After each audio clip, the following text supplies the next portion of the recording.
everybody. So we are going to talk again about Active Directory, but this one with a focus on SIEM and what is the blind spots of the monitoring solution. So who are we? So myself, at MySmartLogon, I'm a security researcher specialized in a management topic. I'm also the CEO of a company dedicated to SmartCart and Windows authentication. I've made some contribution. I'm the author of Pink Castle that you will show later. And I made a few contributions in Mimikatz and some open source software. I will be helped by Benjamin, which will be shown after, which is the famous author of Mimikatz. And I think he don't need to be presented anymore. What we are going to present, it's a two-part presentation. The first part is about the domain and risk discovery. So we have a corporate-like environment with a lot of domains. And we are going to do a real demo inside, demoing from the start of a domain what we can do and what we can reach. And then we will present in the second part DC Shadow, which is a new domain post-exploitation attack. So this is a domination attack for TAL. And this new feature is included in Mimikatz, the LSADAMP module, and again, yes, with a real demo inside. So to have a story to explain what we are going to do, I will have a business context. So this context is about the merger. So you know the famous Fabricam Inc. company. You know also the Contenso Ltd. company. And both famous companies are going to merge into a new corporation. But you know, when you are doing a merger, you need to do something. You have to do business, you have to merge team, etc., etc. So the management asked the IT department to help allow the creation of a new team, which is one accounting team. And while this operation takes time, the executive decided to subcontract some IT operations. So that's nothing extraordinary, that's business as usual. And you, as the red team, you have been asked to exfiltrate data to the merger. So our attack plan is quite simple. We want to attack the target domain, but not by aiming directly the domain, but by using trust. And the second part, because this domain is heavily monitored, we want to bypass existing control by running our own DC. Typically, what AD Defender assume is that there is no trust relationship. Indeed, they are working in their own environments, and they do not know what the IT guys are doing.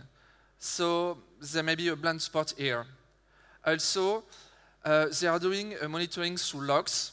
So in this company, they are sending all Active Directory logs to a SIEM, which correlates data in real time. And also, because this is a good team, they have also the presence of badges to do some health checking. So they are doing some targeted monitoring. So this is the first part of my speech. We are going to exploit trust. But should we care about trust? Is it important? So I'm quoting two examples of my real life. So the first example is a large company with 300 domains, which was including two other multinationals and 10 smaller company. So I'm quoting myself. And I suppose you remember NotPetya. There was at least many big companies impacted, and there is one large company I know which got infected through a former subsidiary.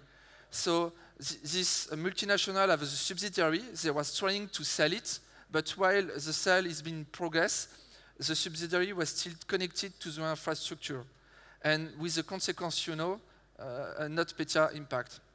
So, in a business point of view, what is the most vulnerable? It is merger, joint venture, newly bought companies, and you name it, the business at a lot of imagination. So let's start to the basics. A trust is not a confidential information. is an information stored in the Active Directory. So if you do a query with AD Explorer, ADSI Edit, you're just looking for trusted domains and you got the details. So you can see here, you have all the details about the trust partner, trust direction, trust attribute, and so on. And even better, if it is a forest, you have another attribute which is MSDS-trust forest trust info, which contains everything about the routing. That means that if you are trusting a forest, inside this attribute, you have all the children domain of the forest. So if you want to do a quick test, you can just run nltest.exe/domain trust and you get immediately the results. So in your example, so we are aiming Fabritoso, which is a new merged company via the contractor whose name is Awesome Computers. So we have compromised tech.ac.com.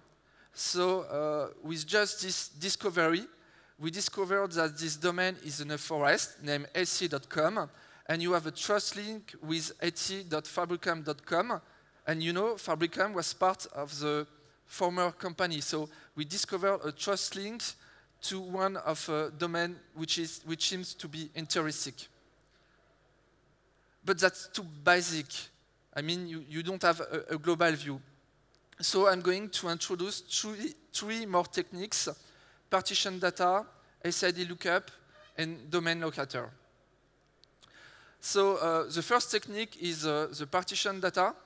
So I'm quoting Microsoft. So when you are trusting a domain, you can connect to this domain using LDAP. And you know that in LDAP you can have many contexts. You can have configuration, you can have schema, and also some DNS configuration.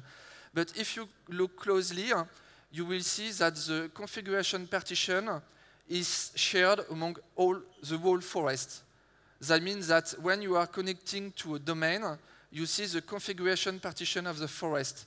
And because in this partition, you have the list of all the domain of the forest, just by connecting to a domain, you can know all the domain inside the forest. So if I'm enhancing this example, you discover that it.fabricam.com is in a forest, whose name is fabricam.com, but also the other domain of the forest. When you are doing real life in an Active Directory, you need to import user. You need to work with user from another domain. So you can have user from the Bastion, which is doing administration action, or you can have accounts which has been migrated. So this, for each account, you have a technical information named an SID.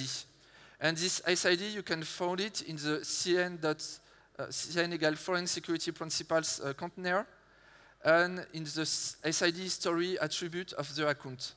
With this SID that you have discovered, you just remove the last part and you are doing a concatenation to get the SID of the domain.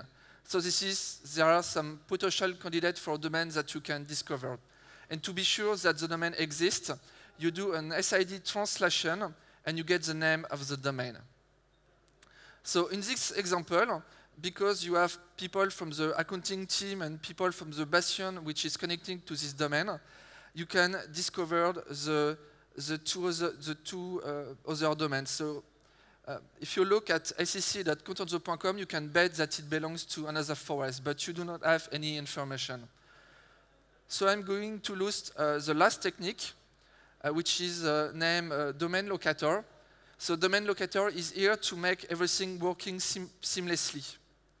So here you ask a DC, so it.fabricam.com, to locate a DC, so to locate the DC of ssc.contenzo.com, and you want to have the information. So with that, you can discover the forest name. I think it's time for a demo. Benjamin?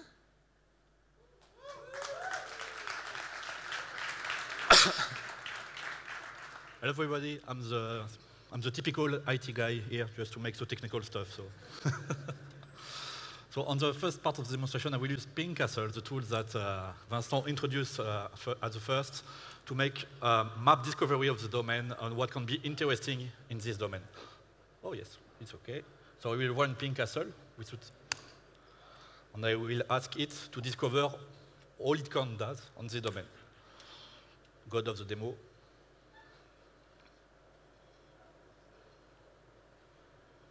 The god of the demo is with me, so it's okay. So it's finished, and I will go to the information inside. So yes, the slide was true. There is no error in the slide. This is what can be discovered on the domain. So we are on the ticassay.com, and we will try to gain right to go to the Contoso, because Contoso, we all know it's Microsoft behind, and I want to hack Microsoft. This is a no fact. So this will be the demonstration.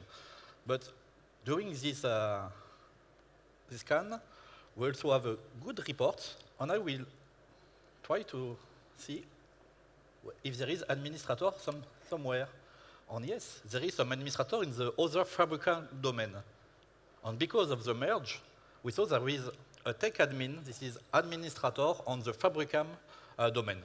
It's a true case. It happened in real life because you must trust other domain, you must trust other teams to make IT administration. So because we own the tech.ac.com domain, we can use this tech admin account to jump in other domains. So we will do that. But we are not tech admin at this time, so we will begin. So of course I will cheat because Mimikatz command line are big, and there is no documentation even for me. So I make a lot of copy-paste. So it's the time to take picture of command line. This will be your documentation. So first, I will ask the DC Sync to give me some credential of the tech admin because I want to impersonate tech admin. And we are not lucky, he's not logged in on the same DC as all. So I will use his credential. So it's easy. It's waza1234/ like usual, but I will use this hash if I don't know what is it. So as usual, privilege debug and a secure LSA, and overpass the hash.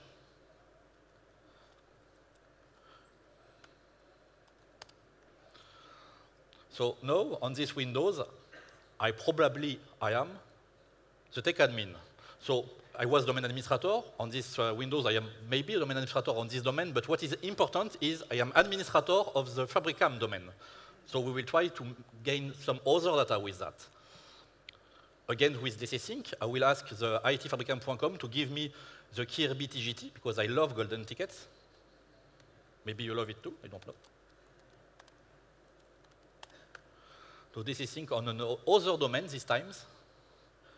And yes, I have the Kirby TGT. So I can impersonate everyone on this domain. This is very logical. But because of the merge, I don't want to go in fabricam.com. I want to go to Contoso. So we'll make some golden tickets around it. But I will not run another time Pingcastle, but we can discover easily that there is another domain administrator trusted in the Contoso.com. Maybe Tech Fabricam, I don't know, but we will try to impersonate it. First, I need the fabric. I want to escalate to the forest, again, because the forest is trusted in the Contoso. So I want the SID of the forest. You can do it with Mimikatz. It will resolve the SID of the Fabricam root level. And now, it failed, but it's normal because I am only administrator of the itfabricam.com. I want to escalate it, so I will make a golden ticket with some special SID inside, and I will be enterprise admin, so I will be able. It's a little cheat, but it works. I have the SID. I make some Blue Hat Israel rocks because whatever, it doesn't exist, but it's cool. And I put inside the enterprise admin SID. And of course, I make pass the tickets. It avoids file write on the disk. So now I am a user that doesn't exist, but who cares? And if we type the exactly same command as before, we will have information on the forest level. It's a little escalation. So this time we have the Kirby TGT on the root level, so we can make golden tickets on the root of Fabricam, but we don't care. This time, we want to impersonate another user, fabadminfabricam.com. So we can ask the credential of the fabadminfabricam.com because we know by Discover that this user is admin on the Contoso forest. So again, we have the hash of the fabadmin. Oh, it's exactly the same hash as the other user. So again, WASA, but we don't care about it. So we'll make another pass the hash. We can close this one. I will make another pass the hash with fabadmin on this one. So now I'm maybe fabadmin in fabricam.com, but because of the trust, I know I can access to the Contoso. Maybe. So we will rerun Mimikatz in this other context. And I have the Kirby TGT of the Contoso. It's very cool because we know that we are root when we have the Kirby TGT that it was explained before. So now we have the Kirby TGT. I will copy paste so I can close these windows. This is a trick to have a new session in memory clean of all tickets and memory. What the fuck user doesn't exist, of course, especially on the what the fuck.local domain.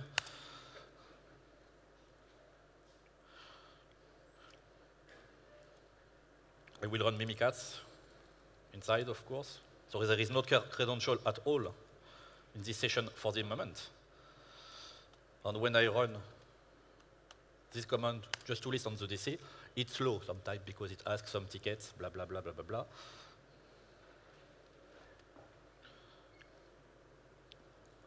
If it's too slow, I will kill it, of course. I just want access denied. OK. This is Vincent VM, so this is English error code, so you can understand. So I make another golden ticket, BlueATL rocks, of course, with 42 ID, doesn't exist. And just after that, this command works. So I am enterprise admin of the Contoso domain. And you maybe remember that when you make some fake data in this in Mimikatz field, you have some cool events just to try to make some forensic with that. I think it was the end of this demonstration. Yes. Yes. So thank you, Benjamin. Stop.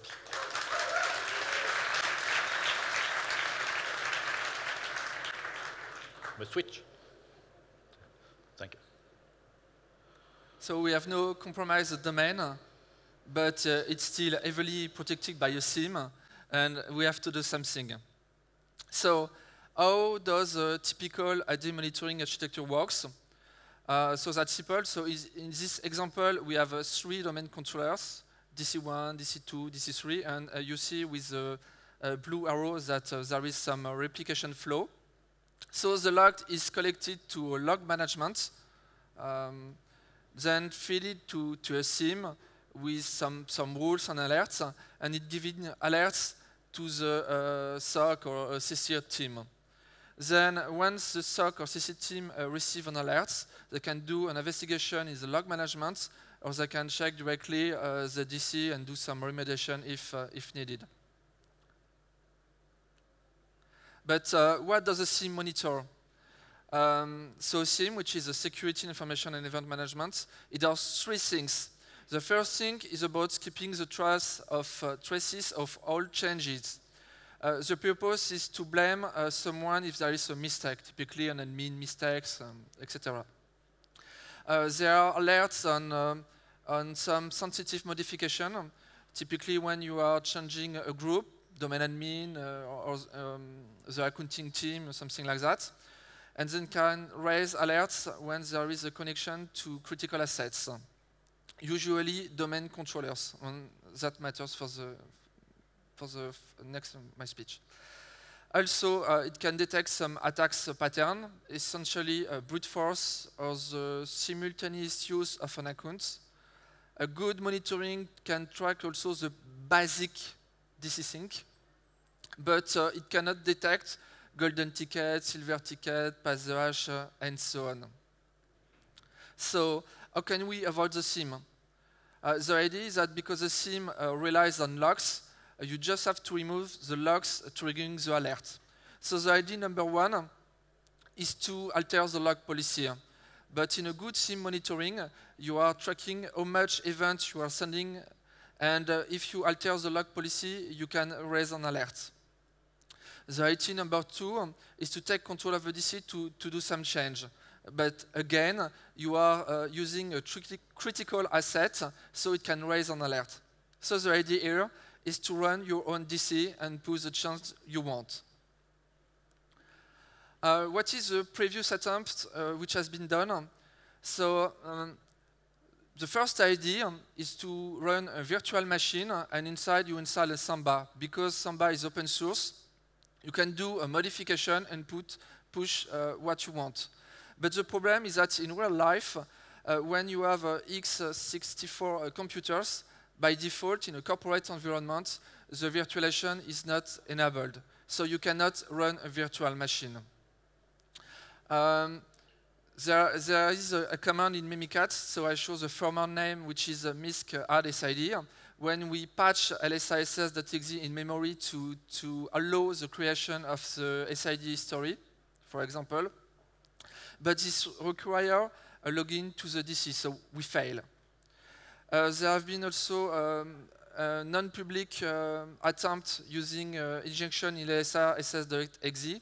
The idea is to hook directly the database function to write what we want, but it's not stable, the data is not replicated. And one thing which is working is using the DS internal tools where we can edit the database offline. The problem is that when we want to push a change, we have to run a recovery process. So until now, there is no easy way to edit locally or remotely the DC database. So it's time to show a new attack named DC Shadow. You can see the meme. What is really a DC is, of course, an RPC server implementing the MS-DRS-SR protocol. There is some registration in the configuration partition, of course, but this is not a server in the domain controller group. This is not a server promoted to the ADDS rule. When you want to install a DC, you do not need to be a member of the domain controller group. What is really needed to register a DC? So you have two screenshots at the right. The first one is a beautiful screenshot of the configuration partition. So you can see you need to create only two objects.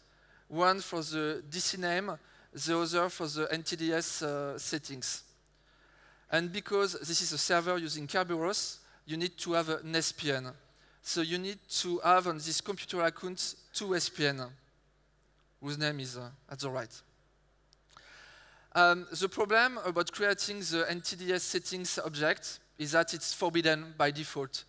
It's not allowed to create it, so we have to use a special function. So I won't get into details, but it's using some Windows internals to make it right. What do you need to run a DC? You need to impersonate the computer account to use its SPN. Of course, it's based on Kerberos, so you need to have it. You need to run an RPC server listening for minimal API. So you know the famous DRS get NCC change through AK DC-Sync. So this API is already used in Mimikatz. And you need to trigger an application to push what you want. So the easier way is just to wait 15 minutes so you have an event changing the topology of the synchronization. Or there is a shortcut. You can use a function named DRS replica add on the computer, which require some advanced writes, basically an initiator. But with this function, you can trigger our application. So again, you do not need to be a member of the domain controller group on a real server. And I'm quoting a meme sent by Gentil Kiwi in 2015 when we released DC Sync. I let you read the meme. It can be anything you want, but so I became a domain controller. and I think it's time for a demo.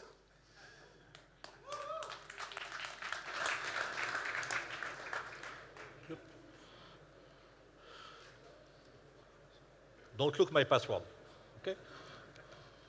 It's Was I secret. 1, 2, 3, 4? Thank you. And of course, I need help because big command.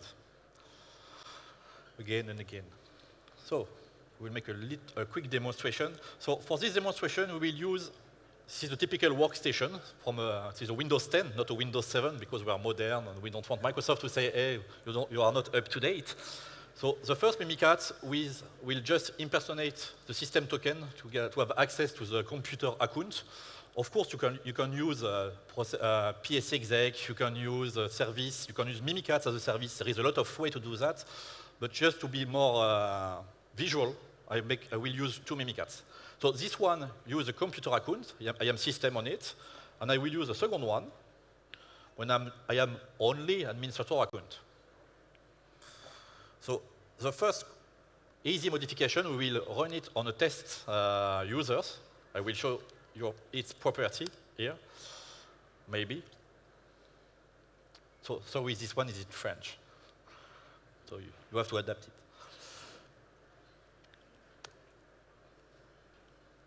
So there is a test account here.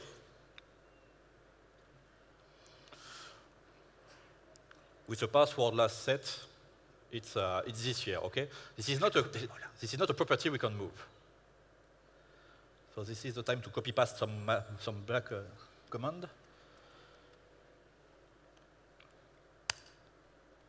So with this command, we push an attribute to the object test. This is ORuger with a strange value here. We will see it just after. And in the other Mimikatz, as administrator, we ask the main domain controller to synchronize. So for little times, this Mimikatz was a domain controller without being a real domain controller. So we will refresh a little bit. And now the password last set is in the future. It doesn't happen anymore. So it's very cool, but it makes a lot of bugs because it's not possible in real life to do stuff like this.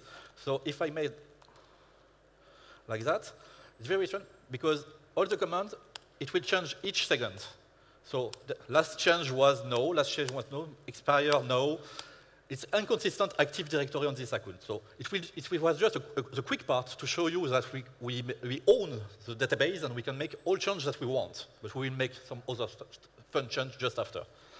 So let's go back to Vincent. I'll be back.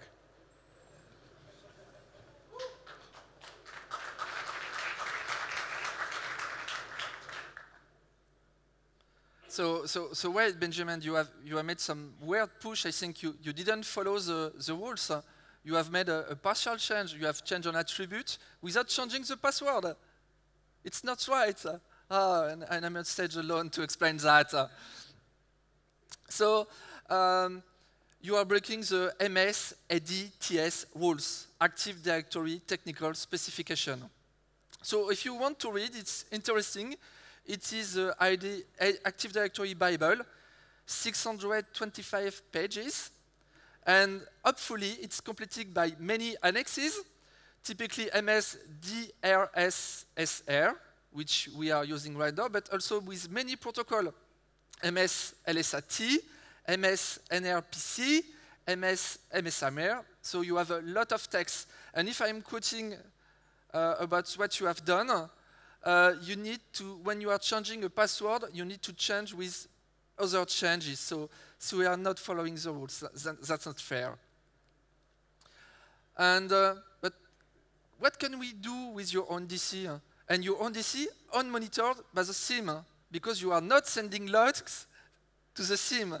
So you have some kind of new possibility. So you can do a normal change without logging. Typically, if you change the primary group of an object, you can becoming an enterprise admin, just a single change. You can do a change that only a domain controller will prepare, but without logging, typically changing the SID story. So with the previous version of Mimikatz, you can do it, you have to log on the DC, now you can do it remotely. And last but not least, you can push partial changes without logging, as Benjamin already showed to you. Typically, you can push a hash of the old password without pushing the new one, and it's not mandatory to change the password date, so it's open quite new possibilities. Maybe you can change when change. So this is a screenshot with the Bastille Day. We are French.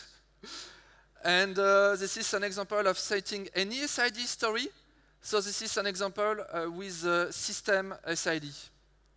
But don't try it. Your CPU will be at 100% and you don't have any right. But just for that, it's fun. But I think it's time for a more extended demo. Benjamin? North Korea here, okay. So, let's go further, more fun. A lot of, so I will use 3 commands in the row, but I will explain it, of course. Or not, we will see. So this is the server part. So I push on the stack of DC Shadow 3 modifications. First, I change the KirbyTGT key, because all 0 key for KirbyTGT is very easy to remember, so it can be fun. When we will work more on the Mimikatz command, we can push also the previous KirbyTGT. It's more stealth, of course. On the second command, I just push to my test user, so this poor user, the SID of the domain admin. So this user will be domain admin without being on the domain admin groups. All of that remotely. And on the last command, for the test 2 user, we push some JavaScript with forbidden character on the same account name of these users. It can be very fun in a CM solution, of course. But we are a nice guy, we only make this slide modification. So that's all. Just to be sure all is cool. Let's say shadow. So we see there that we will modify 3 objects. One is the KirbyTGT key with this password. Other is the SID history. Other is the same account name. So let's run the RPC server.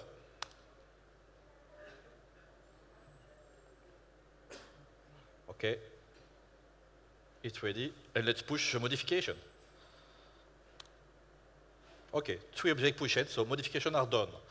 So we can go to the DC to see the result, of course.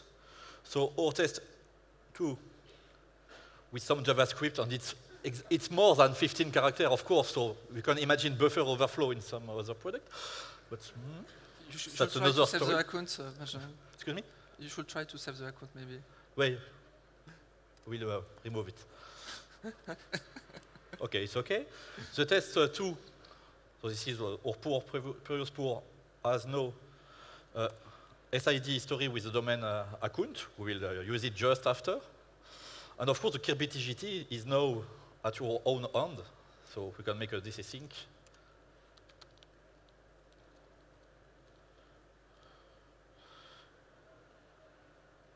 So it's an impossible NTLM hash to have, but because the DC is very cool with us, we know that he will use it.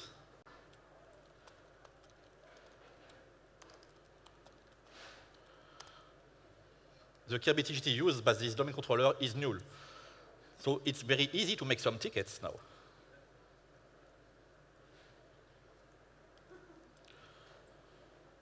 So again, fuck copy paste. So again, what the fuck, it doesn't exist, blah, blah, blah, blah, blah, it doesn't matter.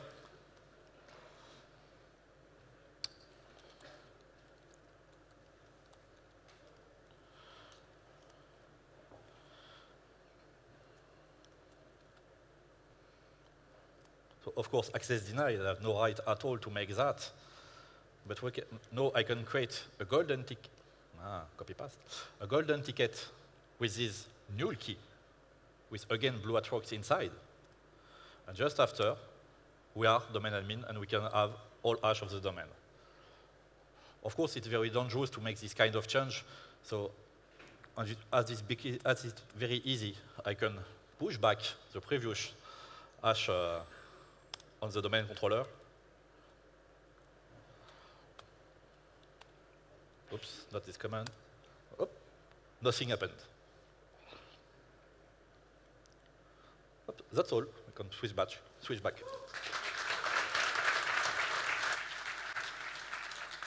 So, mission accomplished.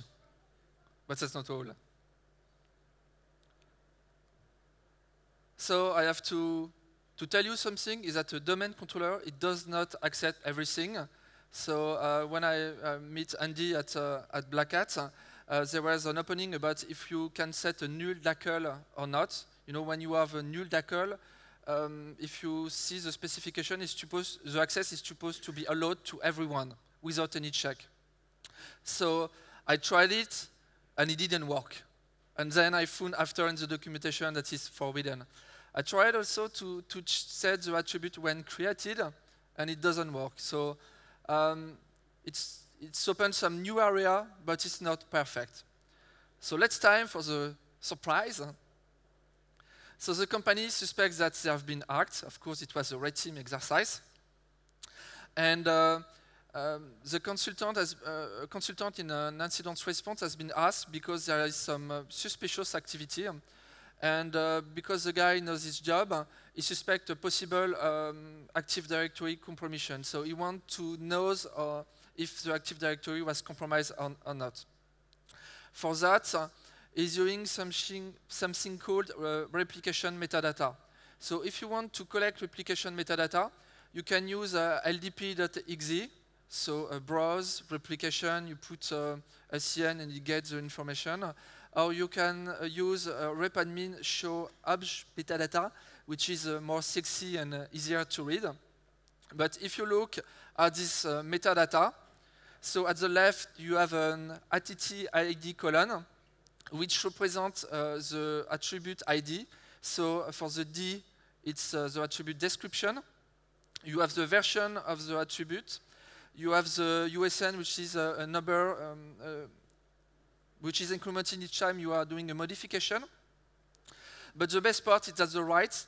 It is a DC which has made the change. You see originating DSA. You got also the originating USN used to track modification.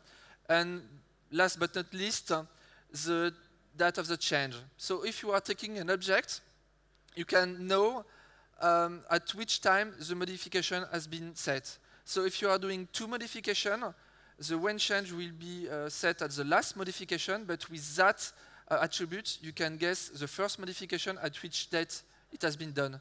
But, oh, this replication metadata, is that set by a DC when replicating? No, we have a DC. There is also another technique, which is a schema info. So a good idea is to act into the schema. So you do a modification, typically in the security descriptor, to allow reading of attribute like the computer account password when you are using labs. So you can do that. But every time you are doing a modification of the schema, you have this attribute which change and which includes the number of change. So this is something used to prevent some schema conflicts when doing a replication. But it's an attribute updated by replication. That's interesting. But there is still work in progress so for this one. And also, maybe you want to delete object, but deletion of object is performed by a DC. But you just change an attribute, you put an expiration date, but well, where is stored the deletion date? Oh, in the replication metadata. And the replication metadata is pushed by a DC. I think that's a good idea. So there is still work in progress, but I think there is some new possibilities offered by this when you run your own DC. So in conclusion, 3 takeaways. So the first takeaway is about the trust. The larger is the company, the easier is to exploit trust because you have merger, you have joint venture, you name it. So it's very difficult for a defender to keep something clean. DC Shadow, it's a new domination attack. So you cannot gain domain admin rights. You are already domain admin, but you can use it. and it's very useful to bypass the SIEM, which relies only on logs. And for replication metadata, forensic analysis trusts replication metadata. Well, they should not do it anymore. Thank you.